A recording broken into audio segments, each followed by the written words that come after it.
할렐루야. 오늘 예배 함께 하시는 여러분 한 분 한 분을 향한 하나님의 특별하신 계획이 있는 줄로 믿습니다. 그 계획을 발견하시고 그 계획을 위해서 살겠다라고 결심할 수 있는 오늘 이 시간 될 수 있기를 소원합니다. 예수님이 이 땅에 다시 오실 것인데 어떤 모양으로 어떤 모습으로 오실까요? 궁금하죠? 저도 궁금합니다. 예수님 다시 오실 때에 어떤 모습으로 오실 것인가? 막 구름 타고 오실 것인가? 구름 타고 오면은 대한민국 하늘에서는 보이는데 저 지구 반대편 아르헨티나 브라질에서는 안 보이는 거 아닌가? 이런저런 생각을 가끔 할 때가 있죠. 오시면은 TV 중계로 위성 중계에서 다 보이는 것인가? 이런 생각을 할 때도 있죠. 예수님이 오시면은 빰빠라밤 하고 아주 근사하고 훌륭한 모습으로 오실 것인가? 아니면은 조용히 아무도 모르게 오실 것인가? 참 궁금해요. 어서 오십시오, 어서 오십시오라고 기다리고 소원하고 기대하고 있지만 정작 어떤 모습으로 오실지에 대해서는 명확하게 그림 그려지지 않습니다. 그런데 오늘 성경을 읽어보니까 예수님께서 예루살렘에 들어가실 때에 모습이 나와 있거든요. 그래서 그 모습을 보면은 혹시라도 예수님이 다시 오실 때의 모습을 우리가 어렴풋하나마 그림 그려볼 수 있고 또한 그때의 모습 가운데 우리가 어떻게 맞이할 수 있을 것인가에 대한 생각을 한번 해보게 되어집니다. 오늘 제목 돌들이 소리 지르리라 라고 하는 제목 가운데 예수님께서 예루살렘에 입성하시는 그 장면의 내용을 우리 함께 나눠볼 수 있기를 바랍니다. 지난 시간까지 우리가 어디에 있는 말씀을 나눴나요? 예수님께서 여리고에 계셨죠.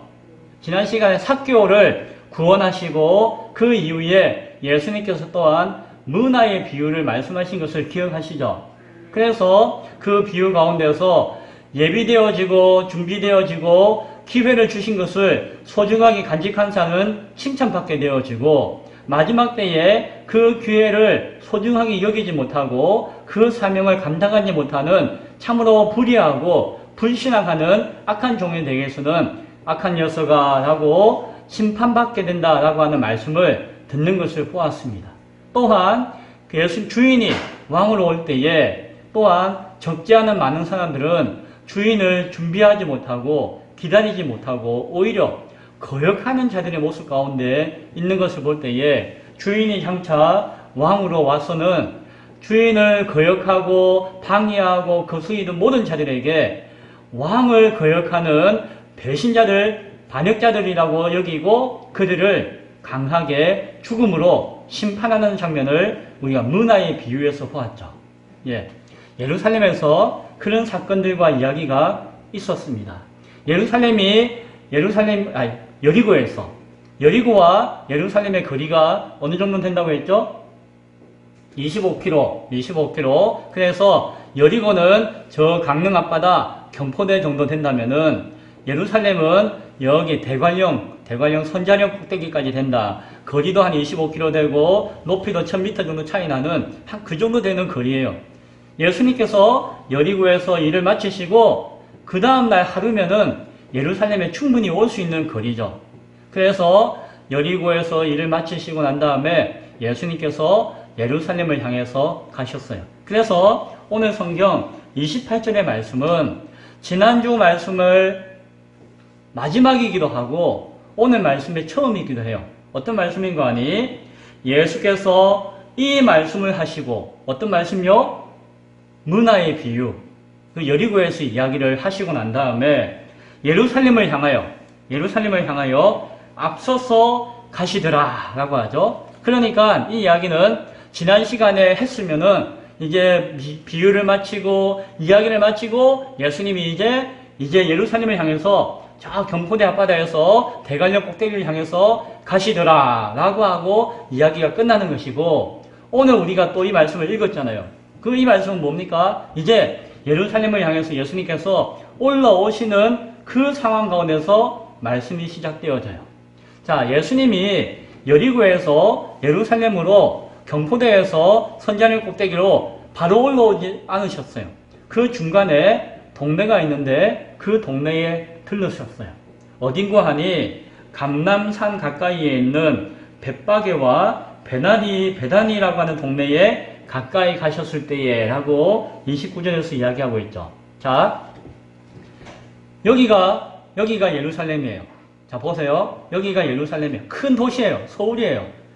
여기가 만약에 여기 하진부 큰 동네라고 한다면은 벳바게하고 베다니가 어딘가 하니 여기서부터 한 2-3km 떨어진 동네. 상진부쯤 돼요. 거리가 어느 정도 되는지 아시겠죠? 그래서 같은 동네인데 그 중간에 감남산이라고 하는 산이 하나 있어요. 언덕이. 그래서 그 동쪽에서 여리고에서 쭉 올라오다 보면은 이제 여기 예루살렘인데 예루살렘 가기 얼마 안 돼서 이제 하진부가 여기 있는데 상진부쯤 왔을 때에 여기에 베단이라고 하는 동네가 있는 것이 베단이라고 하는 동네가 있고 그것은 감남산이라고 하는 산의 언덕의 중턱이에요. 그 베단이라고 하는 동네가 있고 그 산을 넘는 것이 아니고 산을 약간 가로질러서 삥 돌아서 가다 보면은 벳바기라고 하는 동네가 있어요.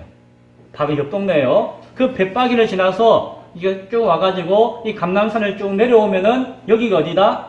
하진부 아니 예루살렘이다 라고 하는 큰 동네예요. 그러니까 예수님께서는 지금 어디로 가셨다? 이 예루살렘에 들어가시는 것이 이제 마지막 종착지잖아요. 그 전에 이제 예루살렘을 바라보는 이 감남산 위에 올라가셨고 그 감남산 옆에 있는 동네에 베단이라고 하는 작은 동네에 계신 것이에요. 그러니까 하진부에 진부 터미널 가기 전에 저 상진부쯤에서 여정을 머무시는 것이에요. 거기에서 베다니에서 이제 예루살렘에 들어갈 준비를 하셨어요. 거기서 이제 하룻밤을 주무시기도 했죠. 그런데 이 베단이라고 하는 동네가 어떤 동네인가 하니 예전에 오늘 우리 누가복음에서는 안 나왔는데 요한복음을 보면은 마리아와 마르다 이야기 아시죠? 마르다와 마리아의 오빠인 그 나사로라고 하는 친구가 있었는데 나사로가 병에 걸려서 죽었을 때에 그 나사로를 죽은 나사로를 살려주신 동네가 어딘가 하니 여기 베단이에요. 예루살렘 가까이에 있는 그 동네에서 예전에 예수님께서 나사로를 살려주셨어요. 그래서 이 베단이라고 하는 동네는 예수 하면은 와 예수 뭐 이런 동네예요. 그러니까 예수님에 되게 친근하고 예수님이 죽은 사람을 살렸으니까 그리고 예수님을 사랑하고 사모하고 신앙하는 마리아와 마르다가 살고 있는 동네가 이 베단이었어요. 그러니까 예수님이 예루살렘에 들어가기 직전에 가장 친근하고 잘 알고 있고 가까운 이 베다니에서 유하신 것입니다. 그리고 예수님께서 나중에 예루살렘에 들어가실 때에도 예루살렘에서 주무시지 않으셨어요. 예루살렘에서 볼일 보고 난 다음에 어디로 오셨을까요? 밤이 되면은 해가 저물면은 이 베다니로 와가지고 베다니에서 주무셨어요. 그리고 그 다음날 다시 또 예루살렘으로 가시고 그런 여정을 가지게 되었습니다. 자, 그리고 오늘 성경에 예수님께서 이제 이 베다니와 벳바기를 거쳐서 예루살렘 들어가실 때에 이때가 언젠가 하니 예수님이 십자가에 달려 죽으시고 부활하시기까지 일주일 전이에요. 예수님의 공생애가 이제 며칠 남았다? 이제 한 일주일만 남아있는 그 시점이 예수님이 이 예루살렘에 들어갈 때쯤 되는 오늘 읽는 본문이에요.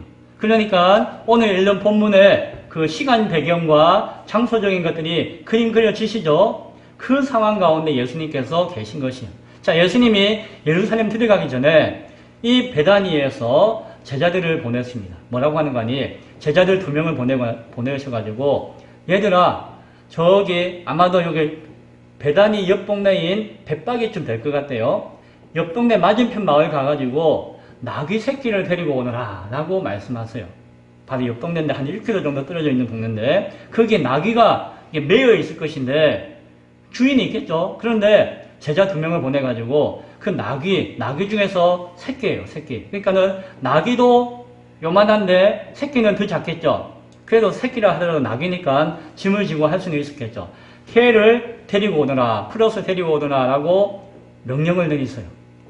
제자들이 그것을 데리고 와야 되는데, 근데 예수님, 그 나귀가 주인도 있을 것이고, 그냥 데리고 오면 되겠습니까? 라고 하니까 예수님이 뭐라고 하시는 거 아니?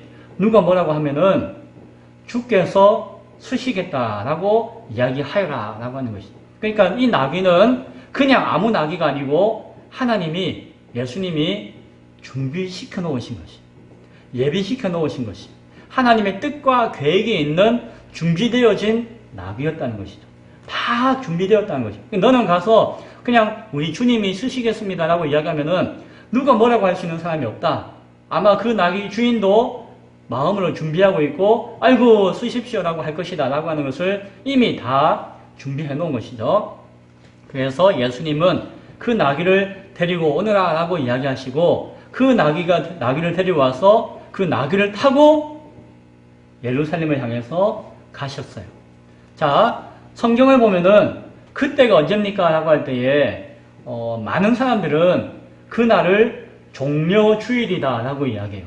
부활절 한 주 전. 그래서 보통 부활주일이 오기 한 주 전을 종려주일이라고, 그날 예수님께서 나귀 타고 예루살렘에 들어가신 날이다라고 이야기해요. 성경을 통해서 그렇게 말하기도 해요. 근데 이게 100% 정확한 건 아니에요.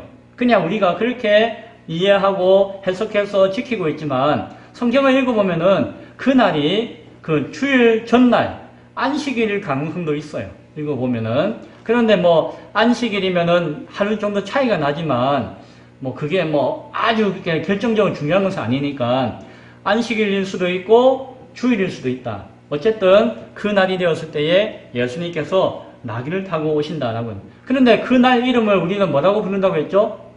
종려주일이라고 부른다고 했죠. 종려주일이라고 부르는 이유는 다른 것이 아니라 종려나무라고 하는 나뭇가지를 예수님이 나귀 타고 들어가실 때에 그 제자들과 주변에 있는 백성들이 예수님을 환영했다고 해가지고 종려주일이라고 이야기해요. 그런데 그것도 정확하지 않아요. 종려나무 가지를 가지고 왔다라고 하는 표현은 요한복음에만 나와요. 요한복음에만. 마태복음, 마가복음, 누가복음 동일하게 오늘 성경 읽었던 누가복음에도 예수님이 그 종려주일날 나귀 타고 예루살렘에 들어가시는 이야기는 나오는데 종려나무가지를 가지고 왔다라는 이야기는 없어요. 오늘 누가복음에는 나뭇가지를 가지고 왔다는 이야기 자체가 없어요. 그런데 마태복음과 마가복음에는 나뭇가지를 가지고 왔더라라는 이야기는 있어요. 종려나무라는 이야기는 없어요. 그런데 요한복음에는 종려나무의 가지다라는 이야기를 해요. 그런데 어떤 사람들은 그 종려나무가 뭔가 하니 지금으로 이야기하면은 그 야자나무 같은 거예요. 정확하게는 대추야자나무의 가지예요. 그래서 저기 뭐 열대 지역 같은 데 보면은 야자나무 잎사귀가 엄청 크잖아요. 이만한 거 커가지고 뭐 사람 키만큼 큰, 그것을 저 지중해 기후였던 여리고 지역에 많이 있었는데 그것을 가지고 와가지고 흔들었다라고 이야기하는데 그것이 정확하진 않고, 성경을 보면 최소한 예수님 가시는 길에 나귀 가는 그 길에다가 깔았다라는 이야기는 나와요. 흔들었다는 이야기는 성경에 안 나오고 그것을 깔았다는 이야기는 나와요. 어쨌든 성경에 종려나무를 가지고 예수님을 환영했다라고 하는 말씀을 근거로 해서 예수님이 들어오시는 그날을 종려주일이다라고 교회는 부르기도 해요. 뭐 이름을 그렇게 갖다 붙였으니까 그렇다라고 우리는 이해하는 것이죠. 종려나무를 가지고 흔들었다라고 할 때에 왜 그렇게 생각하는 거 아니? 성경에는 그렇게 나와 있지 않지만 당시에 종려나무라고 할 때에 그것은 아주 생명이 질긴 나무였어요. 그래서 이것은 나무를 잘라가지고 태워도 그 그룹터기가 생명력이 있어가지고 여기에서 또 가지가 나는 거예요. 나무가 잘렸고 그루터기만 남았는데도 여기에서도 또 막 가지가 나는 거예요. 그래서 아주 생명력이 강한 나무 하면은 그때의 종려나무라고 하는 그 나무였대요. 그런데 당시에 그 이스라엘이 로마의 식민지였잖아요. 로마의 압제였잖아요. 그래서 메시아를 기다린 것이 왜 기다렸다는 거 아니? 우리 민족을 해방시켜 줄 것이다. 우리 민족을 구원시켜 줄 것이다. 로마에서부터 우리를 벗어나게 할 것이다 라고 하는 기대감 가운데 메시아를 막 기다리고 있는 시대가 그 시대였어요. 그래서 많은 사람들은 로마에 저항하고 싸우고 우리 민족을 아무리 밟고 밟아도 우리는 그 생명력을 가지고 이겨낼 것이다 라고 하는 마음 가운데서 이 종려나무를 저항의 상징으로서 휘두르면은 이것은 알게 모르게 저 대적과 로마와 우리가 맞서 싸운다라고 하는 의미가 있을 때요. 그래서 예수님이 메시아로서 쫙 오실 때에 많은 사람들이 야, 이제 우리에게 왕이 왔다. 이제 우리가 한번 싸워보자 라고 하는 마음 가운데 저항의 상징이었던 종려나무 가지를 흔들었다라고 이렇게 이야기하는 것이죠. 실제로 흔들었는지 안 흔들었는지는 정확하게 성경에는 나와 있지 않다. 그러나 성경에 정확하게 나와 있는 것은 예수님이 나귀를 타고 들어갈 때에 제자들이 자기 겉옷을, 그 당시에 겉옷은 옷을 입고 겉에 걸치는 하나의 큰 이렇게 보자기 같은 것이 있는데 그 겉옷을 벗어가지고 나귀 등에 앉혀서 안장처럼 하기도 하였고, 또한 다른 제자들은 그것을 예수님이 가는 길에 쫙 깔아놨어요. 왜요? 그 카페트처럼, 주단처럼. 승리의 개선 장군이 딱 오시면은 흙바닥으로 오시면 안 되니까 그 카페트를 깔고 오시는 것처럼 거기다가 쫙 깔았다고 이야기해요. 그때에 그 종려나무 가지도 넓고 큰 잎이니까 그 앞에 쫙 깔았다고 성경은 나와 있기도 하죠. 그래서 예수님께서 마치 개선 장군인 양, 왕인 양 예루살렘에 오실 때에 예수님을 따르는 수많은 제자들이, 무리들이 예수님을 환영하면서 호산나, 예수님이시여 환영합니다, 할렐루야, 우리의 왕이여 라고 하면서 찬양하면서 예수님을 모신 것이었어요. 그런데 그 예루살렘 도시에 있는 사람들 어땠을까요? 예루살렘 도시에 있는 사람들은 시큰둥했어요. 그 대도시 사람들은 예수가 오나보다 라고 했어요. 그런데 그 중에서도 몇몇 사람들, 예수님을 기대하고 예수님을 환영하고 싶은 마음이 있는 사람들은 나와가지고 예수님을 환영했던 사람들도 적지 않았다라고 이야기해요. 그리고 그 주변 동네 베다니와 벳바게는 예수님을 알고 있고 예수님의 기적을 경험했던 사람들이 많기 때문에 그 동네 사람, 주변 동네 사람들이 와가지고 예수님을 환영했다라고 이야기하죠. 이런 모습이 그 당시에 종려주일 예수님께서 나귀 타고 오시는 장면이었습니다. 자, 그런데 여기서 질문. 예수님은 왜 나귀를 타고 오셨을까요? 그 베다니에서 예루살렘 거리가 얼마라고요? 상진부에서 하진부밖에 안 된다니까요. 걸어오면은, 빨리 걸으면 한 20-30분? 천천히 걸어도 1시간이면 와요. 예수님이 오랜 여행도 다 하셨잖아요, 걸어서. 굳이 왜 그 짧은 거리를 굳이 나귀를 데리고 와가지고 나귀를 타고 예루살렘으로 들어가셨을까요? 그러니까 제자들과 손잡고 그냥 걸어가면 될 건데 왜 그랬을까요? 여기에 중요한 의미가 있는 것이에요. 예수님의 때가 되었기 때문입니다. 예수님은 자신을 드러내는 것을 별로 안 좋아하셨어요. 막 죽은 자를 살리기도 하고 병든 자를 치료하기도 하고 사람들이 막 몰려와더라도 예수님은 됐다 하고 그냥 조용히 산으로 가서 기도하시는 분이 예수님이세요. 어떤 사람들이 예수님 당신을 우리 왕으로 삼고 싶습니다 라고 막 분위기를 띄우고 해도 예수님은 아직은 때가 아니다 라고 하면서 모른 채 하셨어요. 그런데 오늘 예루살렘으로 올라가실 이때가 예수님이 자신이 이 세상 가운데 왕으로 오셨다는 것을 나타나실 때라고 하는 사실이었어요. 예수님은 자신의 권위와 왕됨을 막 드러내고 자랑하고 막 환영받고 싶어서가 아니라 이것이 이 세상의 구원자로 오신 참된 만왕의 왕으로 오신 예수의 사명을 감당하는 축제였기 때문에, 사명이었기 때문에, 그리고 그 사명에 대한 구약의 예언의 말씀이 있었기 때문에 그 말씀을 이루시기 위해서, 말씀에 순종하기 위해서 예수님이 행하신 것이었어요. 왕으로서 등할 때가 되었고 그 때가 되었을 때에 예수님이 순종하는 마음 가운데 그렇게 하신 것이에요. 왜요? 말씀에 이미 예언되어져 있는 사건이었기 때문에. 스가랴서 9장 9절이 유명한 말씀인데 어떤 말씀이 있는 거 아니? 이 말씀은 그 유대인들과 종교 지도자들과 그 모든 사람들이 다 아는 말씀이었어요. 앞으로 메시아가 장차 이 나라에 다스리실 왕이 오시면은 이런 모습으로 오신다더라 라고 하는 예언이 오래전부터 전해왔던 말씀이었거든요.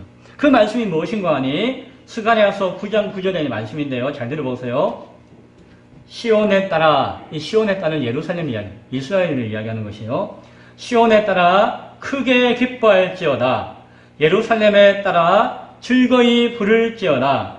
보라, 너의 왕이 너에게 임하시리니 그는 공의로우시며 구원을 베푸시며 겸손하여서 나귀를 타고 타시나니 나귀의 작은 것 곧 나귀 새끼니라 라고 이야기해요.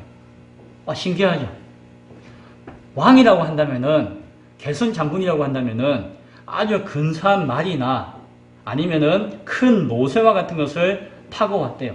옛날에 왕들은 큰 노새를, 나귀보다도 한 2배 큰 노새를 타고 오거나 아니면 큰 말을 타고 와서 그 위풍당당함을 보여줬다고 이야기해요. 그것이 당연한 것이에요. 그런데 예전부터 내려오는 말씀 가운데 오실 메시아는, 앞으로 오실 왕은 그런 어떤 세상의 왕과는 다르게 아주 겸손하게 오시는데 나귀를 타고 오실 것이다. 그런데 나귀 중에서 어떤 나귀? 작은 나귀의 새끼를 타고 오실 것이다 라고 하는 말씀이 이미 기록되어져 있는 것이. 그래서 그 말씀을 알고 있어요, 백성들이. 따라서 예수님은 그 말씀을 이루시기 위해서 내가 그 말씀이 예언하신 왕이며 그 말씀을 이루시는 것이 자신의 사명이며 아버지의 뜻이다라고 하는 것을 알기 때문에 일부러 나귀를 데리고 오라 준비시키시고 작은 나귀를 타고 오신 것이. 예수님이 무엇을 나타내기 위해서? 내가 왕이요, 내가 메시아다. 세상에서 바라보고 있는 기준에 따라서는 아주 보잘것없지만, 그러나 성경에서 이야기하고 있는 바로 그 왕이 나다라고 하는 것을 드러내어 보여주시기 위한 분명한 목적을 가지고 나귀를 타고 오신 것이었어요. 오늘날 대통령이 오거나 무슨 큰 인물이 오면은 아주 고급 승용차 타고 오잖아요. 큰 차 타고 와야지 좀 있어 보이고 사람들이 존경하지. 모닝이나 이거 타고 오면은 굿모닝 하고 인사만 할지 몰라도 별 볼 일 없는 거 아닌가? 그렇잖아요. 그거예요. 어찌 보면은 큰 승용차나 아니면 대형 SUV나 이런 차를 타고 쫙 와야 되는데 예수님은 아니다. 예수님은 작은 소형차, 경차, 다마스 같은 상용차 타고 오실 것이다. 이런 이야기를 하시니까 사람들이 참 신기하네, 재밌네 하다가 정말로 그렇게 오시는 걸 보니까 제자들도 그때 그 말씀이 이루어졌구나. 그리고 예루살렘에 있는 수많은 유대인들과 종교 지도자들도 예수가 그 메시아가 맞구나. 왜 눈에 보이니까 이라고 깨닫게 되어지는 것이. 그래서 예수님을 환영하는 사람은 우리의 왕이시다 라고 하는 것을 고백하고 인정하게끔 하신 것이고, 또한 예수를 거역하고 죽이고자 하는 자들에게는 예수가 정말 우리가 싸워 대적해야 될 존재구나 라고 하는 것을 준비하게 하는, 그래서 따르는 자들에게도 준비시키시고 대적하는 자들에게도 준비시킴으로 말미암아 모든 것을 예배하시고자 하는 마음 가운데 작은 나귀 새끼를 타고 오시는 것이었습니다. 자, 사람들은 난리가 났죠. 예수님이시여 어서 오십시오 라고 환영합니다.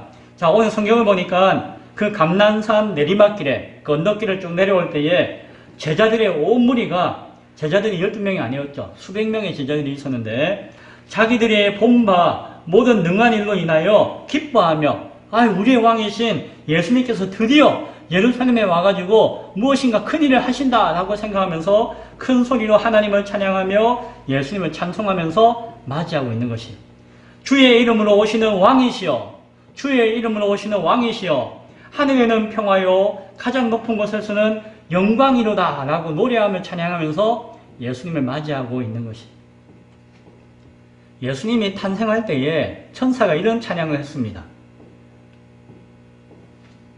이 땅에 평화이시다, 하늘에 영광이시다. 이런 노래를 했잖아요. 오늘 이 제자들도 그와 비슷한 찬양을 하고 있는 것이. 천사들은 땅의 평화를 노래했다면은 이 제자들은 하늘의 평화를 노래하고 있는 것이죠. 어찌 보면 더 큰 찬양을 부르고 있는 것이죠. 성령께서 아마 이 제자들에게 감동을 주신 것 같습니다. 자, 그때에 그 많은 사람들 가운데 바리새인 중에 한 사람이 예수님께 문제를 제기합니다. 예수님, 선생이여, 당신의 제자들을 책망하소서라고 이야기해요. 자, 예수님 앞에 저 당신의 제자들이 막 난리치고 있는 거 야단치세요 라고 이야기를 하는 것이에요. 왜 그랬을까요? 예수님 원래 안 그렇잖아요. 예수님은 조용하시고 막 드러나는 거 원하지 않으시고 그냥 뭐 한적한 데 가시고 이런 분인데 저 제자들은 지금 오늘 뭐 난리를 치고 있는데 예수님의 성격과 모습과는 안 맞는 거 아닙니까? 그래서 야단치세요 라고 하는 이야기도 있고, 또 하나는 왕이시여 라고 하잖아요. 제자들이 주의 이름을 오시는 왕이시여 라고 이야기하잖아요. 그런데 그것이 로마의 황제의 귀에 들어가면은 또 다른 왕이 있다고 라고 하듯이 뭐 반역자라고 이렇게 모함을 받을 수 있지 않습니까? 그러니까 왕이라 하더라도 조용히 와야지. 이렇게 막 떠들고 오면은 그 정부에 로마 제국에 소식이 들어가면은 예수님 곤란해지잖아요. 뭐 이런 핑계 아닌 핑계도 있는 것이죠. 그러나 본심은 뭘까요? 예수님이 왕으로 막 칭찬받는 것이 꼴이 보기 싫다는 것이, 불편하다는 것이. 그래서 예수님, 이거 나도 불편하고 예수님도 불편하고 마음에 안 드는데 저 제자들처럼 저렇게 하지 않도록 좀 야단 좀 쳐주세요 라고 예수님께 이야기해요. 자, 그때 예수님이 뭐라고 하시는지가 중요합니다. 뭐라고 하셨을까요? 내가 너희에게 말하노니 만일 이 사람들이 오늘 조용히 침묵하면은 무엇이 소리를 지를 것이다? 돌들이 소리를 지르게 될 것이다 라고 이야기해요. 자, 이것은 예수님의 뜻하신 바 의도였다는 것입니다. 왕의 모습을 가지고 제자들의 환영을 받으면서 예루살렘에 들어오는 것이 성경의 예언을 이루는 것이고 아버지의 뜻을 이루는 것이고 그게 순종하기 위한 예수님의 계획 가운데 있는 것이고, 지금 이때는 왕의 모습을 드러날 때이며 지금 이때는 왕 대신 예수님을 찬양할 때라는 것을 말씀하시는 것입니다. 이때가 되었음에도 왕 대신 예수님을 찬양하지 않는 자들이 있다면은 길바닥에도 돌멩이들이 일어나가지고 하나님의 뜻을 따라서 찬양하게 되는 바로 그때다라고 말씀해 주고 계신 것입니다. 그리스도의 왕 되심과 구원자 되심을 소리 높여 찬양하며 알려야 할 때는 바로 이때다라고 이야기하시며, 그 사명을 감당하지 못하는 자들과 거역하는 자들은 앞서 문화의 비유에서와 같이 심판의 대상이 될 것이고, 소리치지 못하는 자들은 책망받게 될 것이고, 소리쳐야 할 때에 소리치는 것이 당연한 것이다 라고 예수님은 이야기해주고 계십니다. 너희가 그렇게 하지 못한다면은 저 길바닥에 돌들이 떼굴떼굴 굴러다니면서도 우르릉 하면서 예수를 찬양하며 노래하게 되어질 때가 바로 이때다라고 말씀하고 계신 것입니다. 말씀을 이제 잠깐, 오늘 깨달은 말씀을 잠깐 정리해서 나누기를 원합니다. 자, 예수님이 예루살렘에 들어가시는 장면을 오늘 바라보았습니다. 종려 주일이라고 이야기하는 그날의 모습이었습니다. 그날의 모습 가운데 우리가 생각하기 원하는 것은 첫 번째로 주가 쓰시겠다라고 하는 말씀 가운데 아멘으로 쓰임받는 자들이 될 수 있기를 소원합니다. 누가요? 저와 여러분이. 세상은 조용하고 잠잠합니다. 예수님이 언제 오실지 몰라요. 그러나 예수님은 반드시 오실 것이고, 오실 그때가 되어지면은 주께서 쓰시고자 하는 사람과 물건과 존재들이 있을 것입니다. 아마 그때가 되어지면은 나귀가 필요할지, 말이 필요할지, 자동차가 필요할지, 건물이 필요할지, 사람이 필요할지 몰라요. 그러나 주의 뜻 가운데 주가 쓰시겠다라고 하는 그 순간 주님 오심을 기다리며 소망하며 바라보고 있던 우리는 할렐루야 주여 나를 사용하여 주옵소서 내가 주께서 수임받도록 내가 평생을 준비하고 기다렸나이다 라고 고백할 수 있기를 축원드립니다. 주께서 쓰시겠다라고 할 때에 수임받을 수 있는 우리 모두가 저와 여러분이 될 수 있기를 바랍니다. 두 번째, 주님을 찬양하고 노래하고 주님의 왕되심을 드러나야 할 때에 드러낼 수 있기를 바랍니다. 지금까지 조용했는데요. 아무 소식이 없었는데요. 아이고 언제 오실지 모르는데요. 그러나 그때가 되어지면은 왕으로 오실 때가 되어지면은 소리쳐야 할 때가 있을 것입니다. 증거해야 될 때가 있을 것입니다. 누군가가 하지 않으면은 돌들이라도 굴러서 그 소리를 내야 할 때가 있을 것입니다. 그것이 오늘이 될지 내일이 될지 명확하잖아요. 그러나 그때가 되어지면 반드시 소리칠 자를 찾으실 것이고 그때가 되어지면 우리에게 소리치기를 원하실 것입니다. 어찌 보면은 문화의 비유에서와 같이 그때를 준비하며 계획하며 그것을 기회로 삼고 기다려야 할 종들이 착한 종들이 되어야 할지도 모를 것입니다. 세상을 향해서 만왕의 왕이 오셨습니다. 평강의 왕이 오셨습니다. 우리의 구원자가 오셨습니다. 심판주로 오셨습니다. 라고 하는 그 사실을 우리가 바라보며 그 주님을 찬양하고 증거하고 고백해야 될 것입니다. 그때는 어찌 보면은 지금일 수도 있습니다. 예수님께서 이 땅에 오셨다는 사실을 2000년 전에 오셨음에도 불구하고 그 사실을 모르는 사람에게는 지금이라도 우리는 소리쳐야 돼요. 예수님이 오셨다는 사실을 모르는 사람에게는 저 월정사 앞에서라도 소리쳐야 돼요.